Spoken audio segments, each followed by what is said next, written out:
അടുത്തിടെ സോഷ്യൽ മീഡിയയിൽ വൈറലായി മാറിയ ഒന്നാണ് റോങ് ഷൂ തിയറി. സാധാരണയായി ഒരു വസ്ത്രം ധരിക്കുമ്പോൾ അതിന് ചേരുന്ന ചെരുപ്പാണ് നമ്മൾ ധരിക്കാറ്. എന്നാൽ ഇന്ന് അതല്ല ട്രെൻഡ്.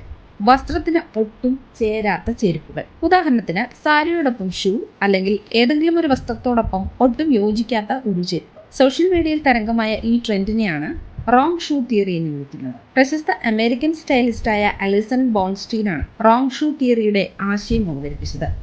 ഒരു ഔട്ട്ഫിറ്റിനൊപ്പം അതിന് ഒട്ടും ചേരാത്ത ഒരു സ്റ്റൈല് തിരഞ്ഞെടുക്കുകയാണ് ഇത് ചെയ്യുന്നത്. ഒരു ഫ്ലോറൽ മാക്സി ഡ്രസ്സിനൊപ്പം സാൻഡലുകൾക്ക് പകരം സ്പോർട്സ് ഷൂ ധരിക്കാം. ഫോർമൽ പാന്റിനൊപ്പം ഷൂവിന് പകരം സ്പോർട്ടിയായ ട്രെയിനുകൾ പരീക്ഷിക്കാം. ഒരു പാർട്ടി വെയർ ഡ്രസ്സിനൊപ്പം ഹൈ ഹീൽസ് ഇടുന്നതിന് പകരം സ്പോർട്ടിയായ ഒരു സ്നീക്കേഴ്സ് ഇടാം. ഒരു ഫ്ലോറൽ സമ്മർ വസ്ത്രത്തോടൊപ്പം അല്പം ഹെവിയായ കോമ്പാക്ട് ബൂട്ട്സ് ഇടാം. വേനൽക്കാല ഡ്രസ്സുകൾക്കൊപ്പം ബൂട്ട്സ് പെയർ ചെയ്യുന്നതും ഇപ്പോൾ വലിയ ട്രെൻഡാണ്.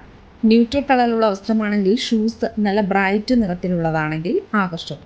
ഇങ്ങനെയൊക്കെ ചെയ്യുമ്പോൾ നിങ്ങളുടെ ലുക്ക് ആകെ അങ്ങ് മാറും. ഇങ്ങനെയുള്ള ഒരു കോൺട്രാസ്റ്റ് ഫാഷനെയാണ് റോങ് ഷൂ തിയറിയിലൂടെ ഉദ്ദേശിക്കുന്നത്. ഒരു വസ്ത്രത്തിനൊപ്പം അതേ തരത്തിലുള്ള ചെരുപ്പ് തന്നെ വേണമെന്ന നിയമത്തെ പൊളിച്ചെഴുതുകയാണ് ഇവിടെ ചെയ്യുന്നത്. ഫാഷൻ മറ്റുള്ളവരെ ബോധ്യപ്പെടുത്താനല്ല, മറിച്ച് നമുക്ക് സന്തോഷം നൽകുന്നതും സൗകര്യപ്രദമായതും ധരിക്കുക എന്നതാണ് ഈ ട്രെൻഡിന്റെ പ്രധാന ഉദ്ദേശം.